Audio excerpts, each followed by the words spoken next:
Halo semuanya, selamat datang kembali di video analisa harian XAUUSD bersama Amandana. Ini adalah analisa harian XAUUSD pada hari ini, tanggal 2 Februari 2024, yang dimana ini merupakan hari penting juga. Ini merupakan penutupan candle weekly, sekaligus merupakan hari penting karena nanti malam kita ada berita tentang NFP. Seperti biasa, jika kalian semua suka dengan videonya, jangan lupa like dulu videonya, subscribe bagi belum subscribe, hidupkan lonceng, dan di-share ke yang lain. Oke, let's say kita lihat kemarin ya untuk gold. Kemarin ada yang saya bilang dan banyak kali yang bertanya kemarin pada saat saya live ya, dimana kita bisa buy limit, sell limit. Kriteria saya untuk buy limit kemarin sudah saya terangkan di live kemarin ya, yang dimana kemarin juga saya bilang kalau kalian ingin sell ya, sebaiknya kita bisa sell ketika harga bisa tutup di bawah 2031 karena itu merupakan valid low terakhir bagi XAUUSD ya. Ketika kita bisa melihat close di bawah 2031, itu bisa menjadi trigger kita untuk bisa drop sampai ke 2025 atau bahkan sampai ke 2020.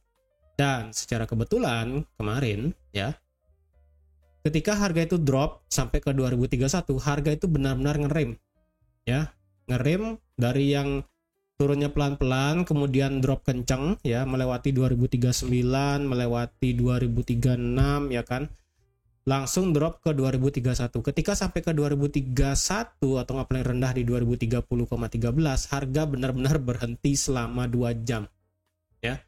Dan secara kebetulan juga kemarin berita daripada tingkat pengangguran mingguan, unemployment claim weekly, itu mengalami kenaikan dari 215 ke 224 ribu. Kemarin pada saat saya live juga sudah saya katakan, jika keluar di atas 220 ribu, itu akan memboost XAU, yang dimana akan men-trigger melemahkan indeks dolar.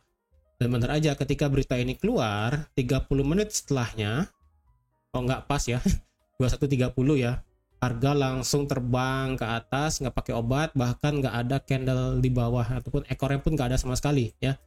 Di sini nggak ada ekor, kemudian 30 menit kemudian nggak ada ekor sama sekali, kemudian harga langsung terbang ke atas ya. Kemudian diikuti oleh berita tentang ISM Manufacturing PMI yang keluar ternyata di angka 49,1. Kemarin juga pada saat saya live sudah saya bilang juga, jika keluar bisa di atas 50, itu akan bisa men-trigger USD lebih kuat, dan jika keluar di bawah 50 ya, dan walaupun di atas ekspektasi, kemungkinan akan men-trigger sebentar aja pada saat berita itu keluar. Dan benar aja ketika itu berita keluar ya, sempat dibawa drop sampai ke 2040 sebelum akhirnya terus dibawa terbang akibat berita dari unemployment claim. Jadi tumben kemarin secara berita ya, unemployment claim-nya itu dianggap sebagai berita yang wah bagi para trader kemarin.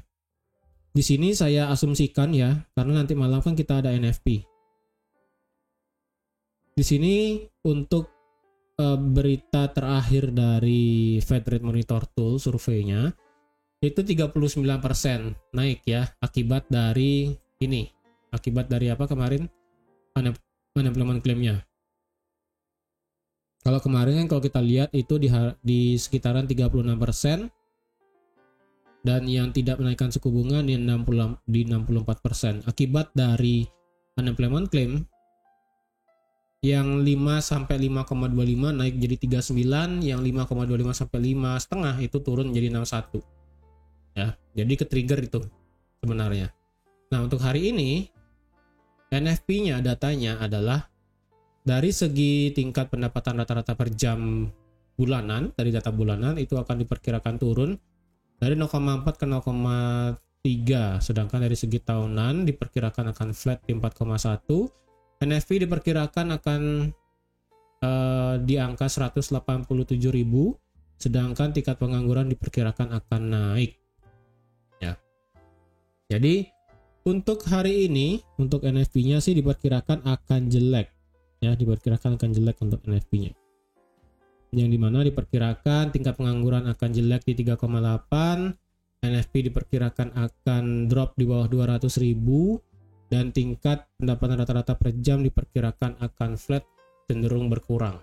Nah, sekarang kalau dilihat ya, ini hanya ekspektasi saya sendiri ya, dalam artian market kemarin itu terlalu bias terhadap apa ya bahasanya, tingkat pengangguran mingguan kemarin terlalu bias banget. Karena secara candle juga kita nggak punya ekor sama sekali dari dua candle M30. Bahkan candle H1 pun di sini nggak ada ekornya sama sekali ya. Nah, kenapa saya katakan bias? Jadi ketika pada saat berita kemarin ya, yang di sini hari Rabu ya. Hari Rabu ada berita apa ya kemarin, saya lupa. Rabu kita ADP ya. ADP kemarin hasilnya jelek ya. Hasilnya jelek, kemudian di boost naik sampai ke 2055 dan kemudian dibanting turun akibat FOMC. Dan kemarin di boost lumayan tinggi sampai ke 2065 ya. Jadi bayangin dari 2031 sampai di 2006 berapa ini? 2065 itu naik sebanyak 300 pip. Dan kalau saya katakan itu terlalu bias banget sebenarnya. Kenapa saya katakan bias? Karena sekali lagi FOMC masih cenderung hawkish, tapi untuk saat ini para trader itu lebih melihat data NFP nanti malam. Jadi korelasinya adalah kenapa saya katakan bias. Ibaratnya itu driver kita, kunci utamanya itu sebenarnya hawkish dari the Fed sebenarnya. Tapi karena dilihat dari ADP kemarin hasilnya jelek, cuma 107.000, dan kemarin tingkat pengangguran mingguan itu 224.000, maka untuk hari ini diperkirakan data NFP-nya akan cenderung jelek juga. Jadi ibaratnya market itu bias untuk melakukan price in ke dalam market. Jadi dengan istilah kata-kata buy the rumor, sell the fact ya, orang-orang itu kemungkinan bisa memutarbalikkan fakta. Dalam artian, karena kalau kita lihat ini kan kemarin ya, ini ditakutkan pada saat ADP-nya jelek itu kan langsung dibawa naik signifikan ya. Kemudian pada saat FOMC dijelaskan bahwa tidak akan ada kenaikan suku bunga lagi ya, dan tidak akan ada pemotongan suku bunga nanti di bulan Maret ya, sehingga ini drop. Jadi ini ibaratnya buy the rumor ya. Buy the rumor, kemudian sell pada saat kenyataannya keluar. Nah, sama kayak sekarang berarti kemungkinannya ya, ini karena tingkat penganggurannya mingguan itu lumayan besar kenaikannya. Ini kembali lagi saya rasa lihat ini sebagai buy the rumor ya. Dan jika nanti NFP-nya ya, ini hanya sebagai perkiraan saya aja ya. Jika NFP nanti malam itu bisa hasilnya luar biasa positif, keluar di atas 200.000, keluar di atas 216.000 ya. Jika hasil nanti malam itu sangat luar biasa besar, di atas 216.000 dan tingkat pengangguran tetap flat di angka 3,7 atau 3,6%, ini habis akan satu candle ini ya. Saya rasa ini kan habis satu candle dalam sekali ataupun dua kali gerakan dari candle H1 ya. Kalau jika hasil NFP-nya bagus, luar biasa bagus. Tapi kalau hasil NFP-nya jelek, kita akan melihat sekali lagi area resistance weekly akan bisa disentuh. Resistance weekly kita ada di harga 2070. Resistance weekly kita ada di harga 2072 ya. Jadi di sekitaran sini merupakan area resistance weekly dan sekaligus resistance daily. Jadi otomatis kalau dilihat sekarang ya, dari candle H4 kan kemarin candle close di bawah trend line, tapi karena masih valid supportnya di 2031, harga kemudian balik lagi terbang ke atas. Nah, berarti kalau dari sini ya, ini akan saya hapus dulu trend line yang ini ya, biar banyak banget garisnya di sini. Jadi kalau dilihat di sini dari candle H1 ya, berarti pergerakannya adalah sebagai berikut. Dia naik, turun, naik, turun, naik, turun, naik, inducement, breakout structure, inducement, breakout structure, ya. Kemudian inducement, breakout structure. Jadi kalau dilihat berarti valid terakhir masih sama di 2031 sebenarnya. Trennya seperti apa? Trennya masih bullish nih, ya. Trennya masih bullish di sini. Dan kalau dilihat karena ini trennya masih bullish, ya, trennya masih bullish, apakah kita mau nge-buy? Posisi nge-buy saat ini dari segi time frame H1 kita nggak punya demand yang bagus. Demand yang bagus bahkan sudah keambil, ya. Ini yang ada di 2041. Ini demandnya udah keambil gara-gara berita ISM Manufacturing PMI kemarin. Drop sampai ke 2040 dan kemudian naik.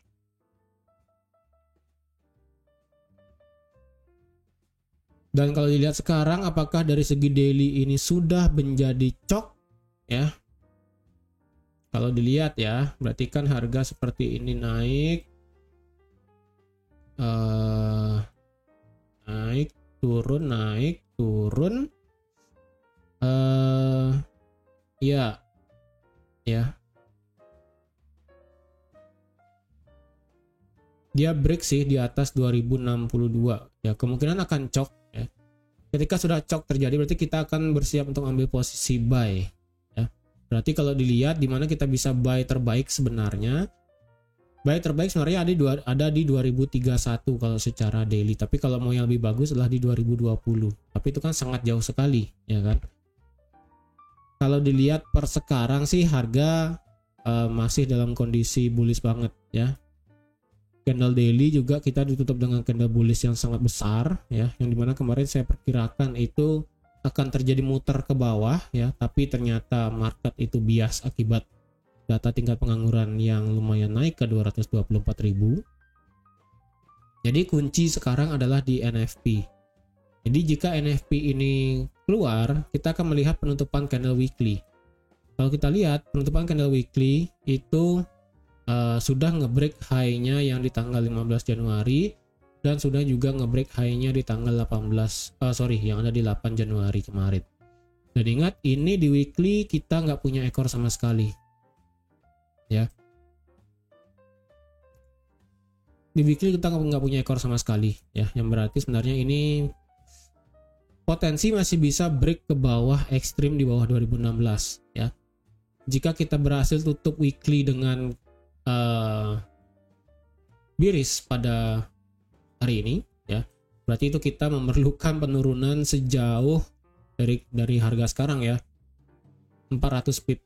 Kalau kita melihat penurunan sampai 400 pip akibat NFP pada hari ini, wah, minggu depan kemungkinan kita akan melihat bearish dari XAUUSD, ya.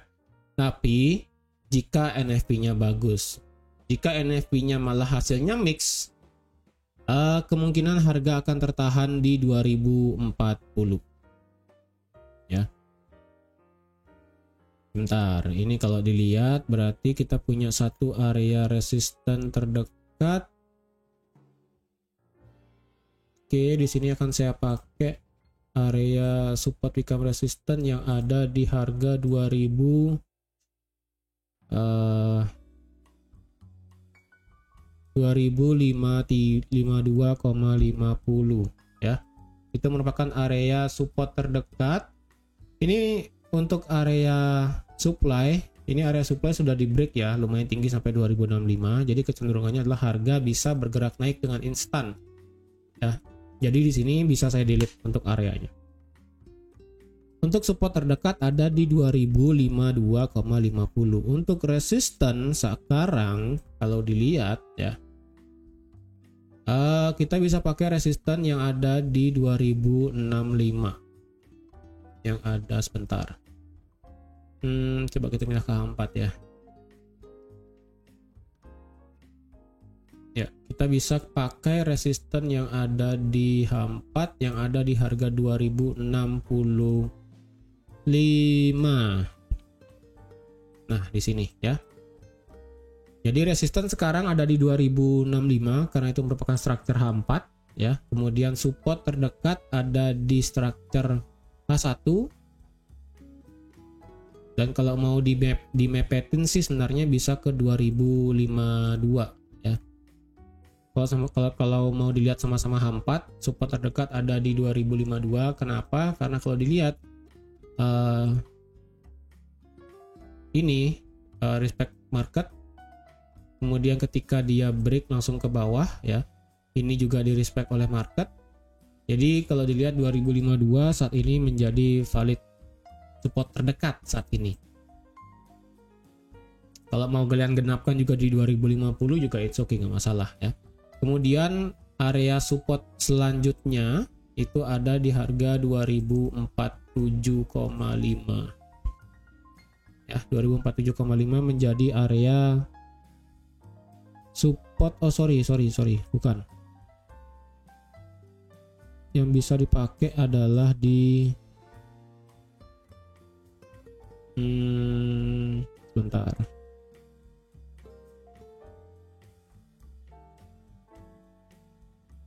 Ya, 2047,8 ya.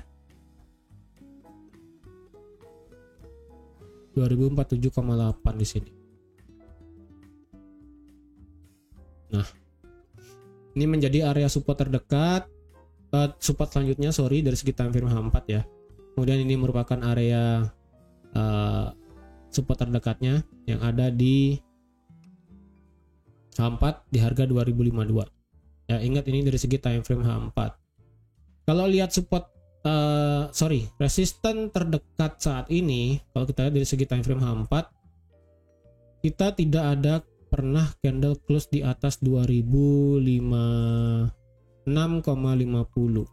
Let's say berarti kita bisa mengkategorikan ini sebagai area resisten terdekat saat ini dari segi time frame H4. Ingat ya, ini segi time frame H4. Karena H4 itu lebar, ya kan, berarti harap diingat 2056,50, 2052 dan 2047 sebagai batasan-batasannya. Oke. Karena berarti tendensinya jika ini break di atas 2056, kita akan bisa melihat kenaikan sampai 2065. Kalau dia break di bawah 2052, dia akan turun lumayan sampai ke 2047.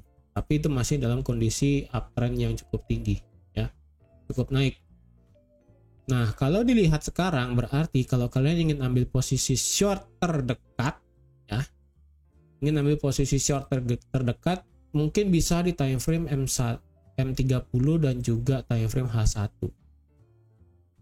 Kalau dia break di bawah 2052, consider bisa sampai ke 2047, ya. Dan jika dia break 2047 bagaimana? Target selanjutnya bagaimana, ya?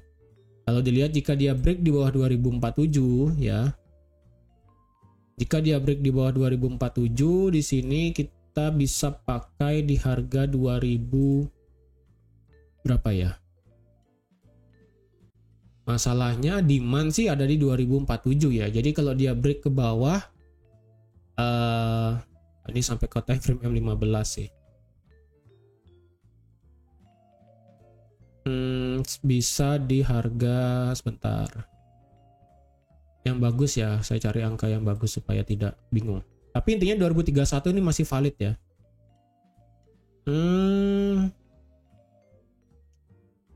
Let's say 2040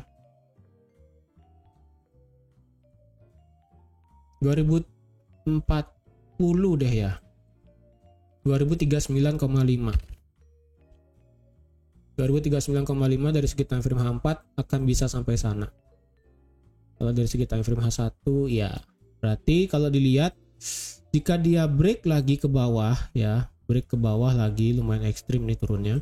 Break di bawah 2047 kemungkinan harga akan mengejar 2039,5 yang kebetulan itu merupakan candle yang nggak punya ekor di sini. Jadi bisa sampai sana. Kalau dia break di bawah 2039 ya sudah targetnya maka bisa sampai di 2031. Oke. Jadi ini merupakan target-target baru untuk di XAUUSD ya, dan ingat kalau dilihat kita bisa tarik Fibo terakhir ya, dari low terakhir sampai tertinggi di sini. Dan kalau kita lihat ya, 38,2 ada di 2052, 50% ada di 2047, 61,8 ada di 2043, which is itu nggak ada area sama sekali sebenarnya. 78,6 itu mepet dengan 2039. Jadi kalau dia break di bawah 50% Fibonacci, maka kemungkinan kecenderungannya akan bisa langsung drop lumayan sampai ke 2037 dan membuat ekor di sini. Ingat, itu hanya penurunan berlaku jika NFP-nya bagus dan jika hasil NFP cenderung bagus. Tapi kalau hasil NFP-nya benar-benar mix, saya rasa level-level ini akan sulit untuk diidentifikasi nanti, untuk dijadikan area untuk bisa trading ya. Jadi untuk nanti malam kita maunya NFP itu antara jelek sekalian, bagus sekalian. Kalau bagus, dia akan bisa turun sampai ke 2031 paling ekstrim banget ya, akan memakan semua candle hijau di sini. Tapi kalau hasilnya jelek, kita akan bisa melihat all time high lagi di XAUUSD, bahkan bisa sampai ke 2080. Ini penutupan candle daily yang ada di 2077 ya. Bisa sampai sana sebesar ini. Bisa masuk sampai ke area 2077 2075 jika hasil NFP-nya benar-benar jelek ya. Oke, jadi teman-teman sekian aja untuk analisa XAUUSD pada hari ini dan sekaligus merupakan NFP di bulan Februari 2024. Terima kasih sudah menonton videonya sampai habis. Terima kasih juga sudah like, share, dan subscribe seperti biasa. Dan sampai jumpa lagi di analisa harian XAUUSD minggu depan. Bye-bye.